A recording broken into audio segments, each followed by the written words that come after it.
आज महात्मा गांधी और लाल बहादुर शास्त्री की जयंती। पीएम मोदी और राष्ट्रपति ने राजघाट पहुंचकर महात्मा गांधी और लाल बहादुर शास्त्री को दी श्रद्धांजलि।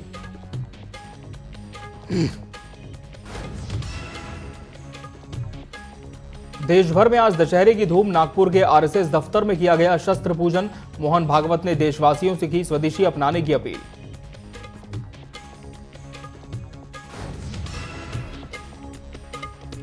गोरखपुर में विजयादशमी पर सीएम योगी ने की श्रीनाथ जी की पूजा। प्रदेशवासियों को दी शुभकामनाएं।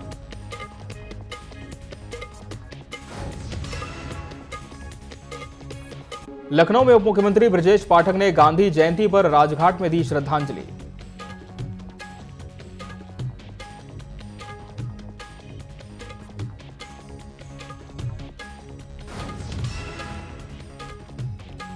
कानपुर देहात में टीवी 24 की खबर के बाद पुलिस ने दबंगों के खिलाफ किया मुकदमा दर्ज।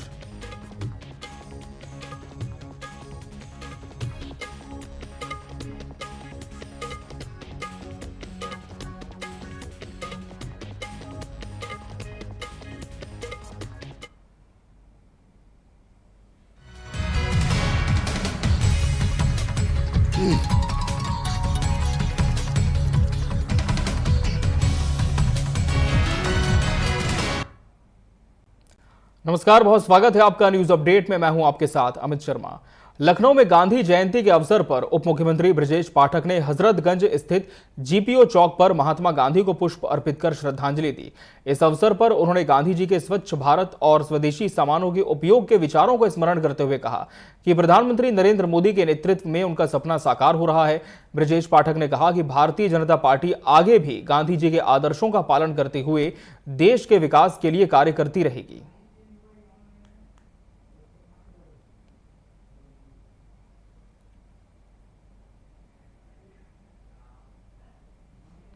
गोरखपुर में विजयादशमी के दिन श्रीनाथ जी की विशिष्ट पूजा अर्चना आयोजित की गई। गोरक्ष पीठाधीश्वर महंत उत्तर प्रदेश के मुख्यमंत्री योगी आदित्यनाथ ने आरती के बाद श्रीनाथ का आशीर्वाद लिया और प्रदेश की उन्नति की कामना की। उन्होंने सभी प्रदेशवासियों को विजयादशमी की शुभकामनाएं दी और बुराई पर अच्छाई की जीत का संदेश साझा किया। इस अवसर पर प्रांगण में दर्जनों भक्त भी आरती में शामिल हुए और सीएम योगी के साथ पूजा में भाग लिया।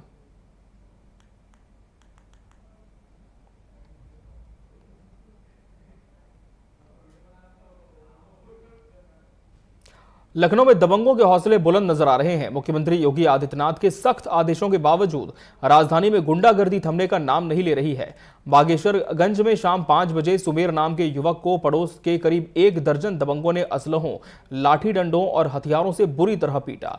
पीड़ित को बचाने आए परिजनों पर भी हमला करने की कोशिश की गई। हमले में सुमेर गंभीर रूप से घायल हो गया। उसके सिर पर 32 टांके लगे और हाथ की उंगलियां टूट गईं। पीड़ित की मां ने मोहल्ले के दबंग हलीम, शहजाद और इब्राहिम पर परेशान करने और पुलिस पर कार्रवाई नहीं करने के आरोप लगाए हैं। फिलहाल आरोपी फरार हैं। पीड़ित की मां ने कड़ी कार्रवाई की मांग की है।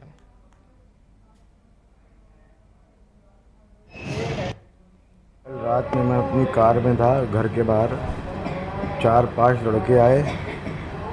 उन लोग बेसबॉल बैट, छुरिये और पिस्टल की पीछे से उन्होंने यहाँ पे मारा और मारते ही चले गए। सर में मेरे 30 टाँके आए और मेरे घर वालों को, मेरे घर की औरतों को मारा है।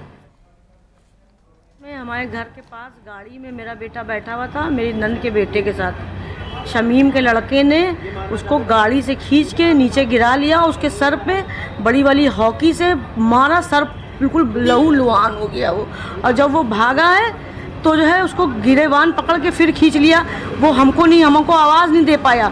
और उसके शमीम का लड़का, शमीम के 2 लड़के हैं दोनों, और जितने मोहल्ले के थे वो, और बंदूक की जो पीछे का हिस्सा होता है उससे उसके यहाँ पे मारा है। लखनऊ के विकासनगर थाना क्षेत्र में बेल्टबाजों का आतंक देखने को मिला। बेल्टबाजों ने सरेराह एक डिलीवरी बॉय की पिटाई कर दी। मारपीट के दौरान जब पीड़ित ने भागने की कोशिश की तो आरोपियों ने धक्का देकर उसे गिरा दिया। स्थानीय लोगों के मुताबिक दबंग जीशान मलिक और उसके साथियों ने डिलीवरी बॉय को बेरहमी से पीटा। फिलहाल पुलिस मामले की जांच में जुटी है।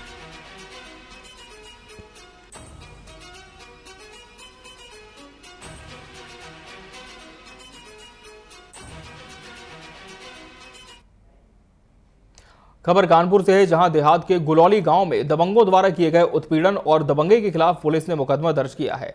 घटना की खबर टीवी 24 पर प्रमुखता से प्रसारित होने के बाद पुलिस ने संज्ञान लिया और तुरंत कार्रवाई शुरू की।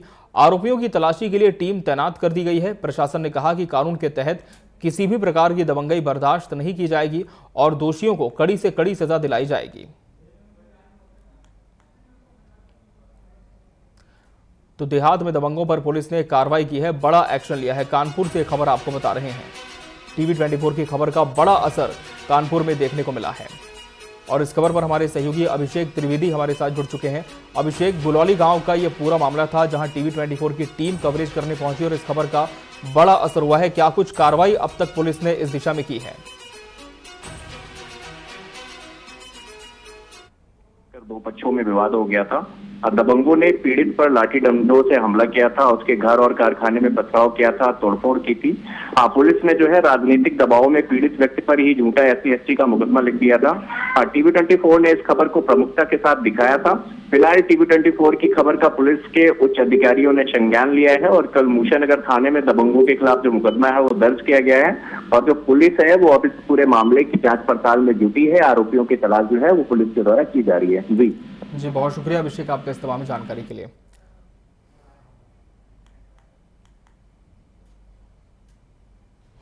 बहराइच के रुपहीडीहा पुलिस ने मिशन शक्ति के तहत महिला सुरक्षा और सम्मान का संदेश देते हुए ऑस्ट्रेलिया में कार्यरत नेपाली महिला का पासपोर्ट बरामद किया। महिला दशहरा पर्व मनाने नेपाल जा रही थी और उसका पासपोर्ट रिक्शे पर छूट गया था। पुलिस ने तत्परता दिखाते हुए पासपोर्ट को महिला को सौंपा। महिला ने पुलिस की मदद के लिए आभार व्यक्त किया। पुलिस की इस कार्रवाई से महिला की बड़ी समस्या हल हुई और उसका यथाशीघ्र सुरक्षित सफर सुनिश्चित हुआ। हम ऑस्ट्रेलिया के रहने वाली है पर यहाँ पर कल को हम जुड़ते हैं। हाँ, हम दिल्ली से आ रहे थे और नन पार्क से हमें एक रिक्शा ली थी और हम गलती से वहीं पर बैग भूल गए और जब भी हमको पता चला वो टाइम था करीबन 11 बजे और पता होने के बाद ही नज़दीक ही पुलिस स्टेशन थी, इसलिए हम लोग आ गए और राहुल सर को बता दिया और उन्होंने सिर्फ कुछ मिनटों में ही एक्शन लिया और हमें उनके साथ ढूंढने के लिए लेके चले गए और सभी सिपाहियों को उन्हें वो जगह पे भेज के और सभी ऑटो वालों को पूछताछ करके 24 घंटे पे मेरा बैग सही सलामत मेरे पास दिला दिया। तो आप ऑस्ट्रेलिया में क्या करते हैं? हम वहाँ पे टीचिंग करते हैं बच्चों को।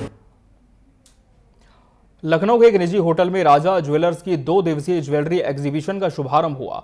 मशहूर गायिका मलानी अवस्थी ने गणेश पूजा कर कार्यक्रम की शुरुआत की और सभी को विजयादशमी की बधाई दी। एग्जीबिशन में पूरे भारत के कारीगरों द्वारा बनाई गई ज्वेलरी की स्टॉल लगी है। आयोजक पूजा अग्रवाल ने बताया कि गोल्ड सुख सीजन 2 में मैन्युफैक्चरर से सीधे काम कर मार्केट मार्जिन कम किया गया है ताकि खरीदारों को सीधे डिस्काउंटेड रेट पर ज्वेलरी मिल सके।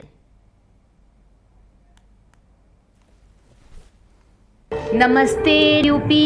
एग्जीबिशन खुल चुकी है। गोल्ड सुख सीजन 2 के दरवाजे आप सब के लिए खुल चुके हैं। आइए यहाँ पर, जैसे मैंने बताया 1.99% मेकिंग ऑनवर्ड स्टार्टिंग है। Gold, diamond, silver, polki, gifting article आप जो भी सोच सकते हैं सब कुछ मिलेगा। होलसेल रेट्स पे मिल रहा है। The gates are open today and tomorrow entry is free. So waiting to welcome you all. नमस्ते। हमीरपुर के इमिलिया गांव में सर्पदंश से 2 मासूम बच्चों की मौत हो गई। दोनों बच्चे कच्चे मकान में जमीन पर सो रहे थे, तभी जहरीले सांप ने डस लिया। घटना के बाद गरीब परिवार में कोहराम मच गया। परिजनों का आरोप है कि सरकारी आवास योजना का लाभ न मिलने से वे कच्चे मकान में रहने को मजबूर हैं। अगर पक्का मकान मिला होता तो यह हादसा टल सकता था।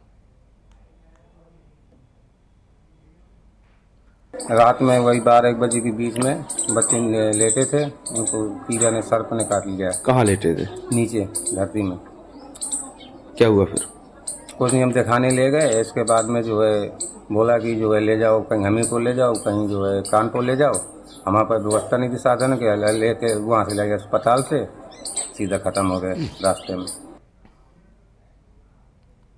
न्यूज अपडेट की खबरों में फिलहाल इतना ही। मुझे और पूरी टीम को दीजिए इजाजत। नमस्कार।